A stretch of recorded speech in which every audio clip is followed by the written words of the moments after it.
Welcome back everyone. For today's video we are going to be taking a look once again at the Freestyle GOAT tournament being held in Wiesenhaus, Germany. Now yesterday the players started playing in the knockout portion of the event with a classical time control, and we had a big surprise when Magnus Carlsen lost in the first game to Alireza Farusha.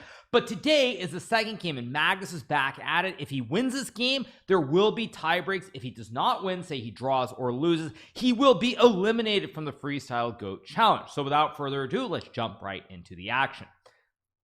So Magnus playing with the white pieces, game number 2 of the match here. Magnus must win the game. So in this position, Magnus decides to start out with the move e4 here, and as I have mentioned a few times now, normally when white pushes a central pawn, you need either or queen or a rook behind the pawn. So e4 makes a lot of sense here for Magnus as he's trying to start out with this rook protecting the pawn. So after e4 we get e5 here from Alireza. Magnus goes g3, we get this move c6, and now we have the move c3 being played, and Alireza goes g6. Now we get knight e3, knight e6, knight e2, knight e7, rook f1, and we get rook f8. So thus far the players are essentially playing a mirror here. What's going on at the start is white is trying to play for d4, but he can't really play this move as the knight, the pawn, and the bishop cover the square, and it also stops white from playing for f4 as well.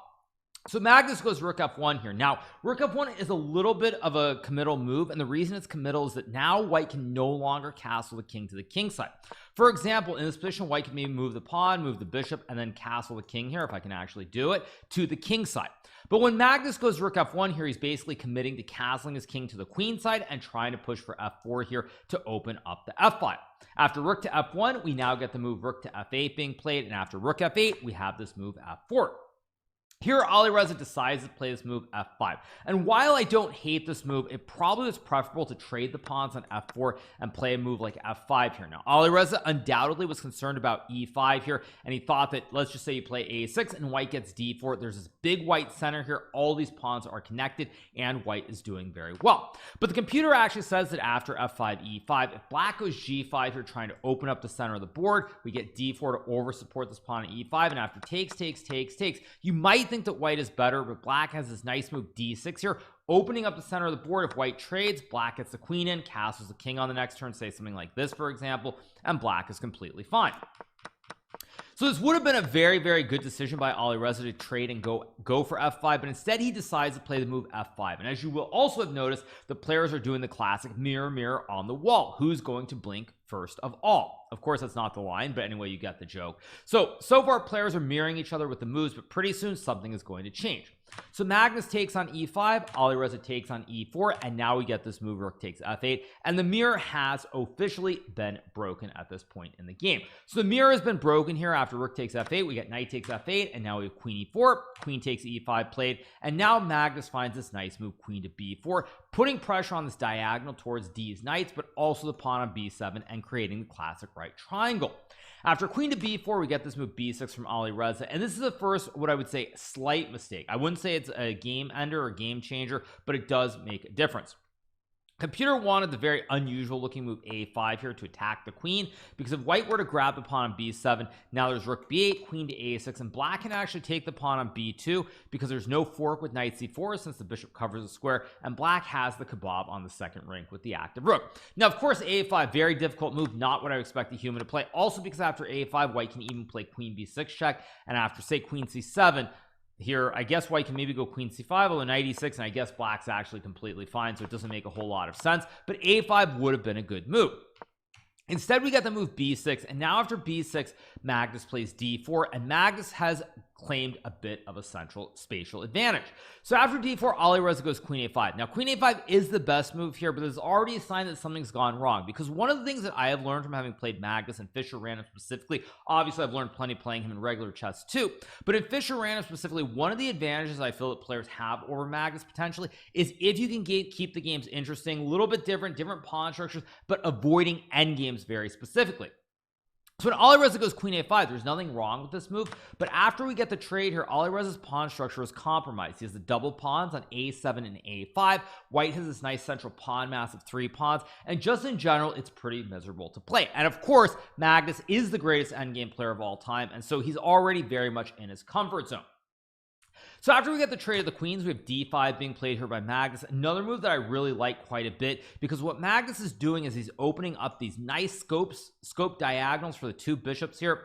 Black can take the pawn on d5 like in the game, but now after castles, while black is temporarily up a pawn, this pawn on d5 is very weak, and you still have these very weak double pawns on the a file, and white's bishops objectively are also much better. So for example, let me just make a random move, like a move that's not played in the game, say rook b8, knight takes z5. You'll notice the bishop on g1 is spying the pawn on a7, but the other diagonal is also completely open for the light square bishop.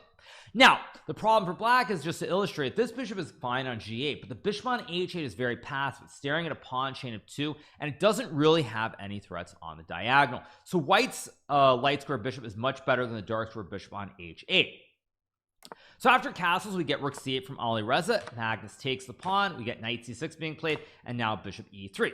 Very clear that Magnus is in the driver's seat here. Material is even, but black has these two weaknesses. The king on d8 cannot castle here since black has moved the rook, and white can bring the knights into the game, and ideas like bishop g5 also exist as well. White controls the diagonals, or white is the lord of the diagonals. So here we get knight to e6 from Alireza to stop this idea with bishop g5 check. Magnus goes bishop g2, potentially intending to maybe route the bishop to h3 and put pressure on this diagonal.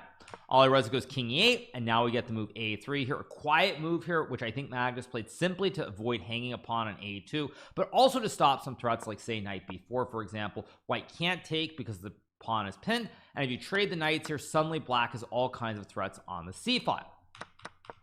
So Magnus goes a3 here to stop knight b4, also avoiding the weakness on a2, and now we get bishop to f7. After bishop to f7, Magnus plays the move knight to f4, and after knight to f4, we get g5. Now g5 is not the best move, but already here from a human perspective, it's very, very unpleasant to play. First of all, you're playing Magnus Carlsen, a great endgame player. You have a worse position with the double A pawns to begin with, and it just is not easy to play. And for Alireza, he probably is thinking, you know what, I have to create some counterplay. So he goes g5, and now we get knight h3, another very, very nice move from Magnus. He does not trade the knights on e6 here, because after pawn takes knight, suddenly your knight on d5, I mean, I guess white's still okay after bishop h3, but the knight is kind of trapped here on the d5 square. You simply have no squares to move the knight to. So Magnus goes knight to h3, we get h6, and now the genius behind this knight h3 move, which is that Magnus reroutes the horse with knight to f2, and the idea is simple. White wants to go knight to e4 and knight to d6 to fork the bishop, the king, and the rook all at the same time. And black also has this weak pawn on d7 here, so white can always put this knight on e4 where it's basically guarded or just free to roam all over the board. So after knight to f2, Alireza plays d6 here. We get knight to e4, and now the move bishop to e5, trying to protect the pawn on d6. And the pawn on d6, of course, tries to stabilize the wooden shield on e5 as well. So after bishop e5, we get knight e to f6 here, king to f8, and now we get knight d7 check, king g7, and Magnus takes a bishop on e5. Now, at first glance, you'll notice that the computer does not love this, but I actually really like this idea from Magnus, because what Magnus has done here is he's gotten the two Bs, he has the bishop pair in the end game, his pawn structure is very stable on the queen side, and he'll be able to play this game forever and ever and ever. And the reason that's also very important is that when you're in a situation where you have to win a game, one of the fundamental basics of what you do in such situations is you try to keep the game going as long as you can. And so this situation, once Magnus gets the two Bs, you know the game is going to go on forever. There will never be any fortresses, and for that reason, it's probably the best decision. So here Alireza takes back with the pawn here, we eliminating the weakness on the d file, and now Magnus plays b4. b4 is a move that on first glance you're probably thinking, wait, why is he doing this? He's getting rid of the double pawns. But the reason it's so good here is that white needs to start pushing pawns on the queen side to weaken the pawns on a7 and a5, and or pressure the knight on c6 as well.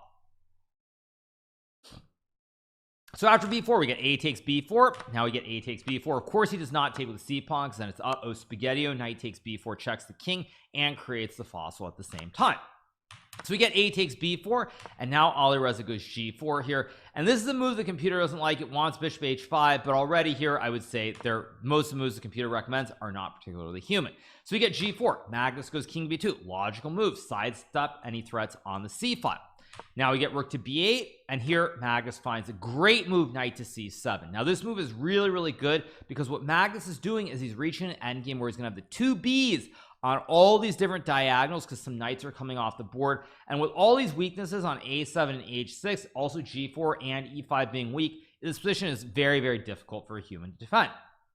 So Alireza takes the horse, Magnus takes the horse on c6. We get the two Bs versus the bishop and knight here. Very clear that this dark square B is a monster. It targets everything all at the same time, and white can infiltrate with the rook to create the classic kebab as well. So we get knight to b5 here from Alireza. Now Magnus plays rook to d7. We get king to f6. If Alireza were to say push a pawn to a6, for example, now there's bishop to d5, putting pressure on the bishop on f7, and after rook to f8 and bishop to c5, these bishops win the game for white.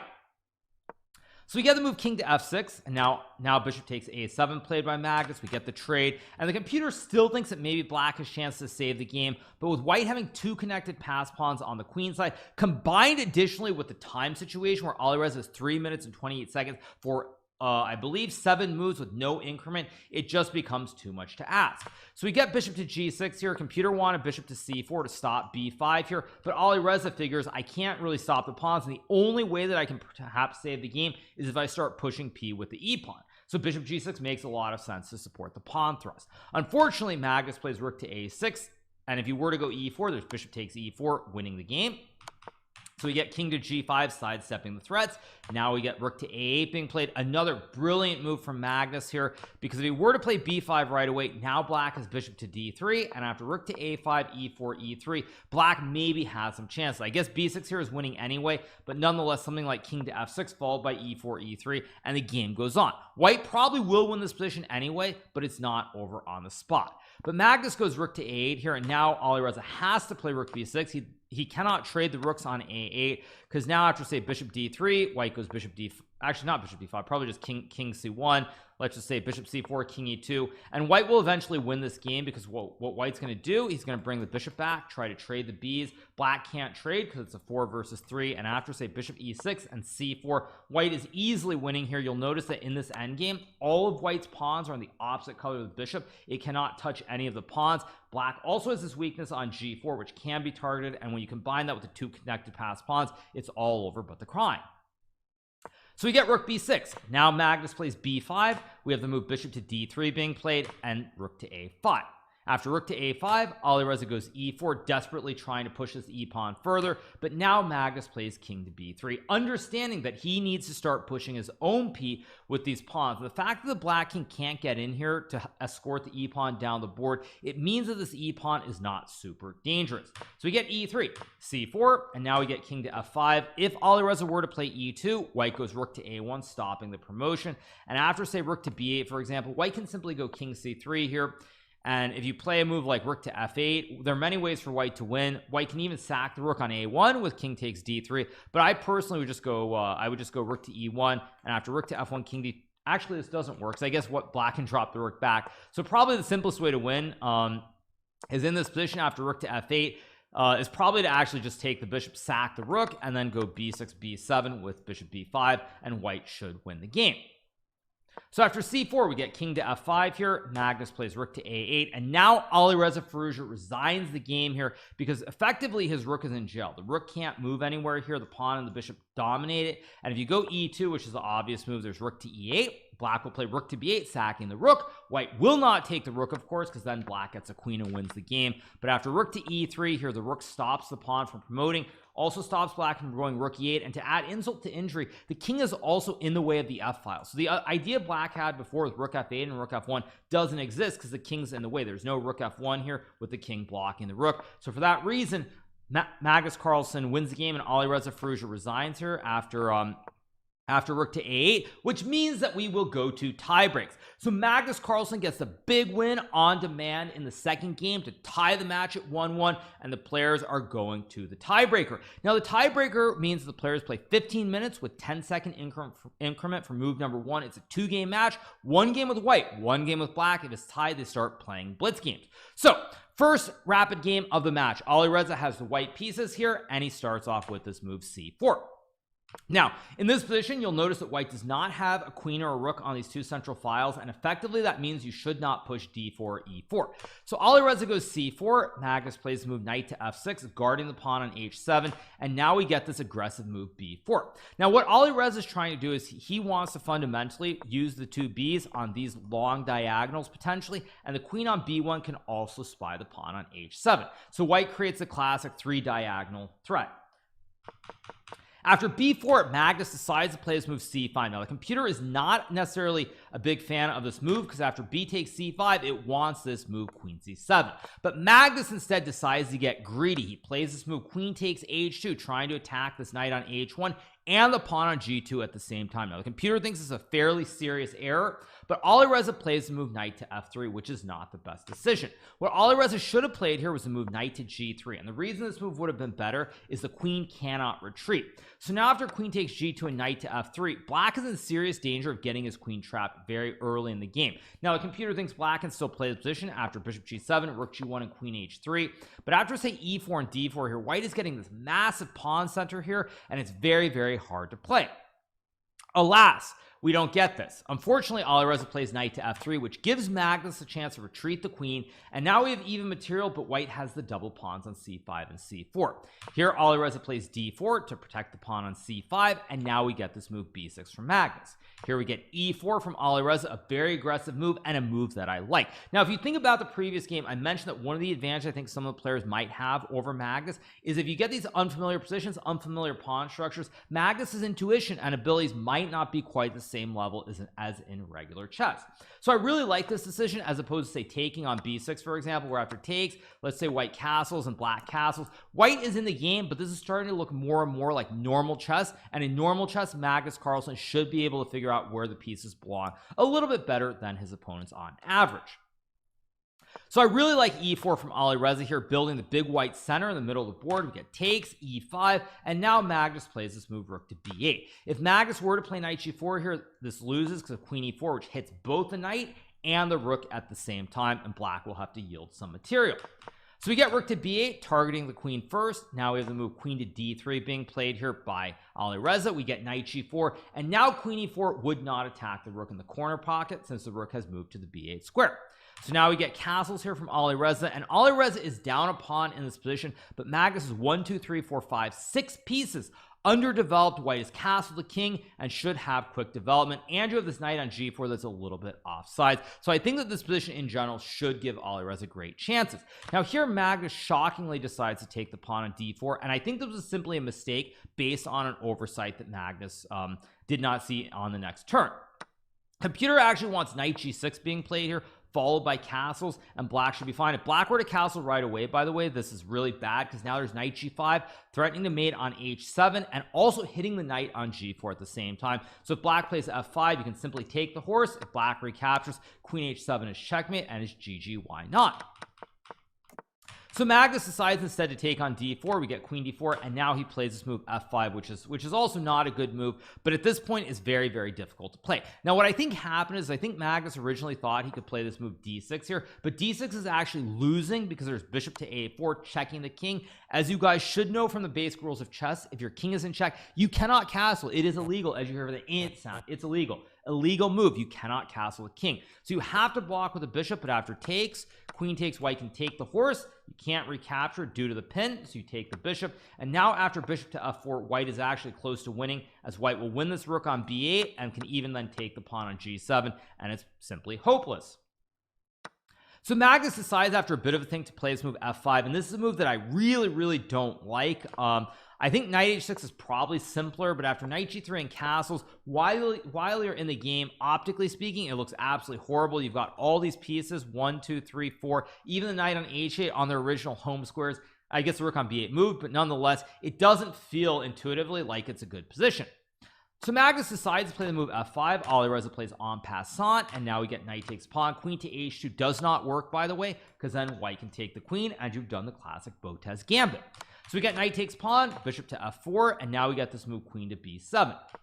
If black were to play d6 here, white's close to winning after c5 because you're trying to rip open this long diagonal. If black takes, you trade, and spaghetti. Free rook, free win, all is good. And if black were to say play knight f7, now there are many problems, but chief amongst them is even something simple like pawn takes pawn. Let's just say knight takes and bishop to b3 here, and black is in a lot of trouble here. If you look at this position, all these pieces underdeveloped. White has these bishops in the game. You can bring the rooks to three open files. All these files are open here, and with no development and all these pieces on their original squares, black is in a world of hurt. So Magnus finds a creative solution with queen b7, and here Alireza decides to take the rook on b8. Now, I was actually watching this live at the time. I was absolutely stunned that Alireza decided to take this rook, because in this position, if white were to play bishop c2 here, white puts the bishop on a nice square, threatens to put pressure on this long diagonal, and if black say castles, for example, it's losing after rook a b1. Bishop supports the rook, and there's all kinds of pressure here. If you block with the bishop, there's c5, and with all these pieces under attack here, white will win the game in short order. So after bishop to c2, black has to waste a move. If he goes bishop c7, rook b1 would win anyway, because after queen to a8, that's a free bishop. If you go to c6, swap takes, free bishop, game over. So black has to play queen to a8 here, but now after takes, you'll notice that white has an extra tempo. The bishop is already on c2 to begin with, and now after knight g3 and let's just say castles, knight to e4, white is much better. Nonetheless, let's get back into the action. So Alireza decides to take the rook, and I hated this decision live. I had a feeling when Alireza took the rook that Magnus would find a way to survive the game. So we got takes, bishop c2, castles, rook b1, queen c7, and now knight g3. But you'll notice here that white is down a tempo. White could have already had this knight on e4 here, but in this position, instead of it being white's move, it's black's move. And now after e6, black has two b's here. The bishop's on c8 and d8. Additionally, black also has an extra pawn in the center. So with a bishop combo and a bishop and a pawn for the rook, I feel that black is relatively okay at this point. I had a feeling Magnus might already win here, simply because even though white has the rooks, there's only one open file, but white doesn't have any infiltration on this file. And if black can ever get this bishop to c5, for example, let's just set up some position like this, black's b's are really good. But most importantly, this dark square b cannot be counteracted on this diagonal, and for that reason, the b here on c5 is almost worth more than the rook on b1. So the dynamic imbalance of the piece values means that here Magnus could potentially win the game. So we get e6, Alireza plays knight to e4 here. Now we get knight takes knight, bishop takes knight, and we have the move bishop e7. Magnus again going for the idea of putting this nice bishop on c5 where it can never be removed, and it always spies stuff on the long diagonal. Now here Alireza plays move queen d3 after a bit of a thing, and things are really starting to go in the wrong direction already here, because when I was watching this live, it's clear Alireza's reactions. He was very frustrated. He thought he was much better, and he started to realize that something had gone wrong. Now a very important point is the high level points most people watching the video probably won't understand this, but certainly if there are any GMs or IMs out there watching, is when you're playing at a certain level, especially in match play, there's certain moments where you basically have to bail out. Moments where you have to basically pull the cord with a parachute and just jump out of the plane before it crashes. Sorry, I've been watching Top Gun recently, so that's why I use the reference. But there's certain moments where you have to bail out. You basically have to take a step back and be objective about what's going on and realize that there is potential danger down the road. So when Alireza uses a bunch of time here, it gets down to 3.5 minutes and plays queen d3. I had a feeling bad things were going to happen now, because after g6, Alireza will be unable to stop black from getting a nice bishop on the c5 diagonal. Black can bring the knight in down the road, and it's a very dangerous situation. On top of that, there's no way for white to really trade off any material immediately. So we get knight to d4 here from Alireza. Magnus now plays a6, not bishop c5, because if bishop c5, white will go knight b3, trying to trade off the knight for the bishop. If you go to b6, I have c5, and here white's actually very happy, because now after queen takes and move like bishop b7, white's rooks are going to be playing on the two open files on the queen side, and white is actually close to winning. So Magnus goes to a6, a nice move. It stops knight b5, knight d6, and it also delays bishop c5, so you can play it a move or two later. Alireza goes knight b3, and now Magnus plays knight f7. Now it's worth pointing out, if Magnus were to go knight f7 right away, after takes, king h8, white is winning with this move rook to b3, lifting the rook over to h3 and checkmating the king on h8. Whereas after we get the move knight b3, now bishop g6 fails, because after takes and king h8, you don't have rook b3. Now the computer still thinks after f4 with the idea of rook f3, probably it's a draw, because I assume you can simply make a repetition here, but nonetheless Alireza doesn't do it. So you get the move f4 here. Now Magnus plays king to g7, stopping the bishop g6 threat. If Magnus were to play a move like a5, for example, Again, the sack would be in play because after takes king h8, rook to f3, white plays rook to h3 check and wins the game. So we get king g7 to guard the pawn on g6. Now we have the move king to h1 being played, and here we have knight to d6. Now nice move from Magnus here, trying to trade off the knight for the light square b, because even though white has stopped this idea of bishop c5, if you get this trade, for example, and the rooks, let me just set up a position like this just to illustrate it. If you get a position like this, suddenly black's b's on these two diagonals are extremely strong on c5 and b7, and white is in all kinds of trouble. So we get the move c5 being played here. So you have c5 being played. Now Magnus decides to take the bishop on e4. We get queen takes e4 being played, and now we have the move bishop to b7. So Magnus has now activated all this piece. The bishops are very active here. White is kind of in some trouble, and so Alireza decides to play queen e5. Alireza were to play queen e3, for example, after a move like rook to f5, the pawn on c5 is under pressure. There's this great long diagonal. There are ideas like rook h5, and white's rooks are just very, very passive. They are not on open files. And one thing I mentioned the other day specifically about Fischer Random is in Fischer Random, the one big dynamic imbalance that's different, I feel, than in regular chess is rooks for, say, a knight or a bishop, because the rooks generally don't get the same activity. There don't tend to be as many open files as there are normally. So after bishop to b7, we get the move queen to e5 being played. Now we have the queen trade on e5, and we get rook to c8 from Magnus. Here Alireza goes rook f4, we get bishop d5, rook to f1, and Magnus plays bishop takes c5. Now Magnus has completely equalized the game here. At this point, if anyone is better, perhaps it is even black with the two b's, but nonetheless it should still be a draw. So we get rook c1 here, which is a move that I really don't like. Probably if I were playing here, I would have gone rook to f7 check first. If black goes king h6, now you can play rook to c1, and after black goes rook to f8, you can probably just take on d7 here, I think, forcing the trade.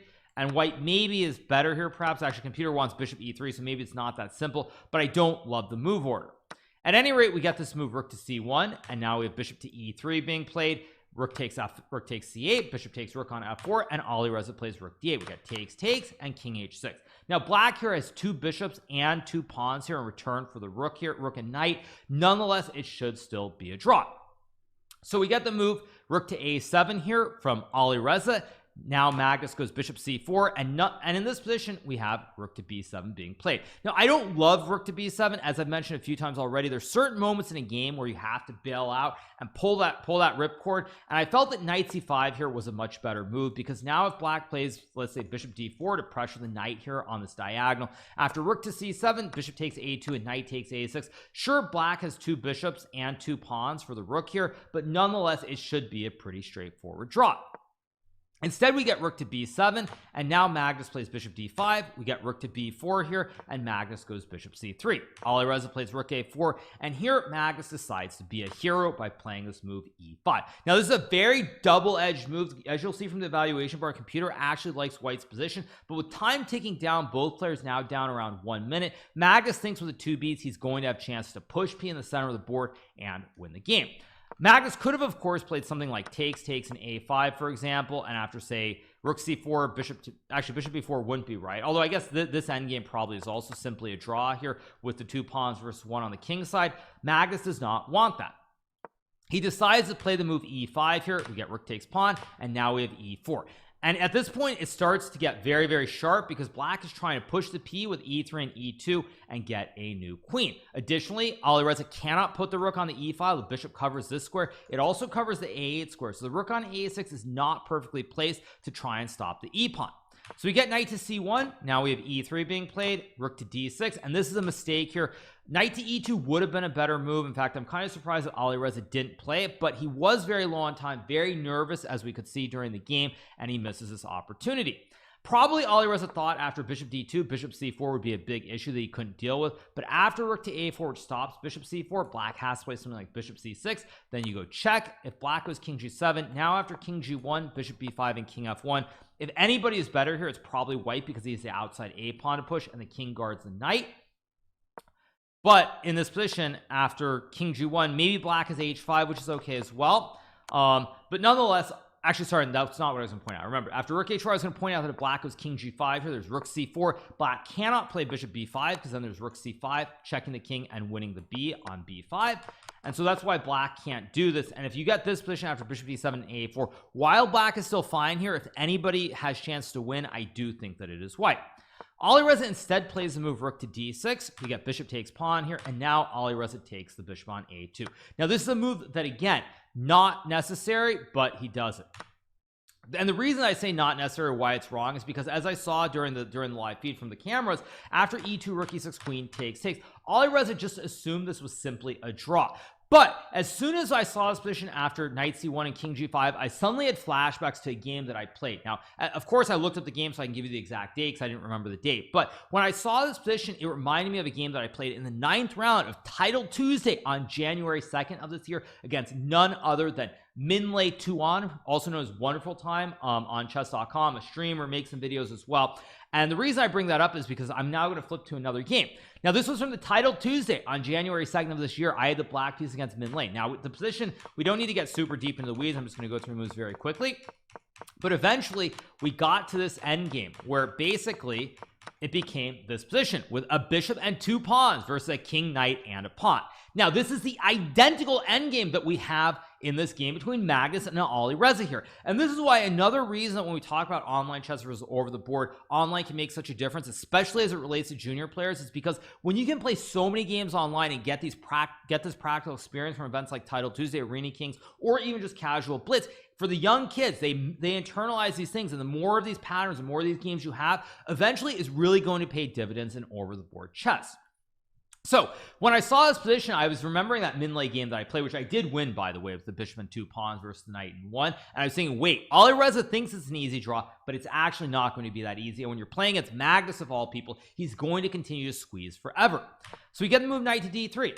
Bishop g3 played. We get king g1. Very important here for Magnus that he makes sure that white cannot push this g pawn forward here. Now, the one big thing that Alireza is going for him is if I were to set up a random position with this, for example, this endgame is a draw because the bishop is the wrong color. If this were a pawn over here, for example, it would be winning because the bishop would cover the queening square. But in this case, the square that you queen the pawn on is a light square, which is the opposite of a dark square bishop. So this would be a draw. Nonetheless, there's still a long way to go. So we get king g4, king f1, bishop c7, knight f2, king f4, knight h3, bunch of dilly-dallying all over the place here. Eventually, we get to this position here where Magnus has put the pawn on g4. Now, again, very, very similar. If you look at my Minlay game, the way that I win this game is eventually I am able to get this king to g3 here and push h3, and the game ended after g takes h3, which I did win because the king cannot get over. So with keeping that in mind here, it's very clear that if white were to just wait all over the place, we could have the exact position I had against Minlay, for example, something like this, where after h2 it's winning for black. Now again, knight positioning matters a lot here, and obviously this exact position is a draw, but nonetheless I think you guys get the point of why this is so dangerous. So after g4, we get this move knight to h6 here from Alireza, and now Magnus plays bishop c5. Now you might be thinking, wait a second, you just said it's a draw. Why can't white just sack here? It's the wrong color square. Now the reason that this is actually losing is because the bishop stops the king from getting over. If white were able to get this king over, for example, to h1, this would be a draw. But with the king cut off here on the f1 square, white cannot get the king to this corner. So after king e2, king g3, king f1, and h5, white has to move the king. It can't go to g1, and after takes, now black just starts pushing the p up the board, gets a queen, and wins the game. So after bishop c5, Alireza cannot capture the pawn. So he goes knight g8. Now we get bishop e3, knight f6, h6 played, check, knight f6, king g5, knight d5, bishop d4, and now Alireza plays g3. Now if Alireza were to go king e2, for example, this is starting to get very, very dangerous. If black gets his pawn to h4, this might still be a draw with perfect play, but it is really, really dangerous, and with only seconds on your clock, I don't think any human is going to save this. One sample line is something like knight b4, king d4, knight d3, and king g3, and with h3, h2 coming, black is simply winning here. So we get this move g3, king f5, king g2. Computer still thinks this is a draw, by the way, but it is an endgame, and there are a lot of tricks. We get king e4, knight f4, bishop e5, and now Alireza finds a brilliant move, knight to h3, sacrificing the horse. But if black takes, this is a draw, because again, the king gets to this corner square to stop the pawn from queening.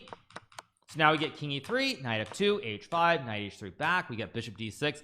Alireza plays knight g5, king d4, and here Alireza misses the draw. In this position, if Alireza were to go knight to e6 check after king e5, knight to g7, white is going to snatch this pawn, and the endgame is a draw because after king f6 takes, king g5, white can go back to g7, but knight f4 is good enough because after takes, king f2, this is simply a draw here.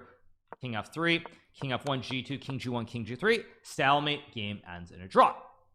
So after king d4, knight to e6 and knight g7 to snatch the pawn on h5 would have led to a draw, but here Alireza blunders with knight h3. Now this does not lose on the spot, but the problem is once Alireza has missed this window of knight g7 with a guaranteed draw, there are tricks in the position. Magnus goes king e4, we get knight f2, king f5 played, knight h3, and now we have the move bishop c7. Knight f2 played, only move as you cannot go to either g5 or f4 here. G5 you get captured. If you go to f4 I take, and now 2 pawns, it's an easy win.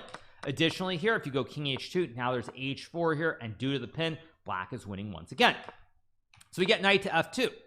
Magnus plays bishop b6, we get knight h3, and this is a serious mistake. Now in this position, knight to d3 is probably better because if you go bishop e3, white can now move the king to f1, and after king to e4, king e2, the margin is still there to where you probably should save the game. Again, not easy to draw. I'm not even sure I would draw this if I were in the situation that Alireza was in, but these are the correct moves. Instead, Alireza plays knight h3 back, and now after bishop to e3, it gets very, very dangerous because the only move is knight f2. If you go king h2, now black will play king to e5, king g2, and after king to e4, black is simply winning the game. Actually, computer said king to h1 is maybe a draw. Is this actually a draw? King h1, king g2, and apparently this is a draw, but don't ask me why. I would never want to play this endgame, although I'm actually starting to not believe it. Why is this a draw? Let me see. King g2, king d3. Oh, and now you have knight f4. Wow. And if king e1, you go knight f4 anyway, and it's a draw. Okay, this is way too dank for a mere human like me. I don't even think Magnus would find this in a game, but apparently it's a draw. Instead, Alireza plays the human move, knight to f2, because if black takes after king e4, king e2, this is Zugzwang, it's simply a draw. If white has to move, white loses. For example, if you get to this position, and white moves here, now this is simply winning. You eventually bring the king over, eat the pawn, and win the game. But because in this position it's black's move, black goes here, white will always just continue white will always mirror. If you go this way, I go this way to run up and eat the pawns. If you go back, I go here. If you go king d5, I simply go here. And once again, this is always simply a draw here due to the opposition. At any rate, in this position, we get to move king e5 from Magnus, and now Alireza plays knight d3. If Alireza were to move the king here, it is losing now because after takes king d4, king e2, king e4. Now it's a Zugzwang where it's white's move and it's game over. Instead, we got knight to d3, we have king e4, and here Alireza plays knight b4, which does lose the game. In this position, the only move which apparently draws is knight to b2, but the problem is here, with no time on the clock and the knight really not having a lot of squares, you sort of have to play on intuition and guess where the knight belongs. Now here, after bishop c5 and knight c4, the white knight is actually going to be able to go back to maybe f1 and h2 and f3. You also can try to jump to a5, so you have a couple of squares available and it's still a draw, but realistically for a human, I think you just pick a square, and Alireza picks the wrong square, which is b4, because now after bishop c5, this knight is simply getting trapped. It's getting dominated by the bishop. The thing is, if Alireza goes knight c2, now there's king d3. If knight e1, I have king to e2, and after knight c2 back, king d2, knight has no squares available. All of these squares are covered by either the bishop or the king, and after knight a1, king c3, now I'm just going to walk the king to b2, eat the knight in the corner of the board. Again, all the squares are covered by the king, and you lose the knight and you lose the game. So Alireza goes knight c6, and now Magnus plays king to d5. We get knight to d8, and here we have the move bishop e7 being played. Alireza goes knight b7, and now we get bishop to b4. If Alireza were to go to f7 here, there's king e6. If you go to h8, same box. King f6 to g7, no squares available here for the horse, and black simply wins the knight. If you go knight to h6 here, there's bishop g5 to target the knight. If you sack, the pawn is on the g file, so black wins the game. And after knight to g8, king f7, again, you lose your horse in the corner of the board. So we get knight to b7. Magnus plays bishop b4, cutting off the knight's oxygen to jump backwards. And now we get knight to d8. Bishop c3 played here up by Magnus. We get king to f2. And now we have bishop f6. knight b7, bishop d4 check. And here Alireza resigns the game because he has to move the king due to the check. And after bishop to b6, now the knight will lose all the squares. It can't go anywhere. After king d3, king c6, all three squares are dominated or are covered by the king or the bishop, so white will lose the knight. So a masterful endgame performance from Magnus to win this game. Just out of this world good stuff from him. He wins the first tiebreaker game of 15 minutes plus 10-second increment. Now they would play a second game with Magnus having the white pieces. Magnus would win that game, which means that Alireza is eliminated. He put up a valiant fight, but in the tiebreaker, Magnus and his tricky endgames were just too much for Alireza to deal with. So that means that in the semifinals, we'll have Nodirbek Abdusattorov, the rising junior from Uzbekistan, who I believe defeated, I think he defeated Ding Liren, the former world chess, or the current world chess champion, I should say. So Magnus plays Abdusattorov in the semifinal. The other semifinal will feature Levon Aroni from Armenia and Fabiano Caruana from the United States. It's two jam-packed semifinal matches, which will be starting tomorrow. So that's going to be it for right now, you guys. But we will, of course, do a recap of probably Magnus versus Nodirbek tomorrow. So on that note, if you guys do like my content, make sure that you smash that subscribe button below. And we'll be back soon with another recap from the Freestyle Goat Chess Challenge in Wiesenhaus, Germany tomorrow. See you guys. Bye.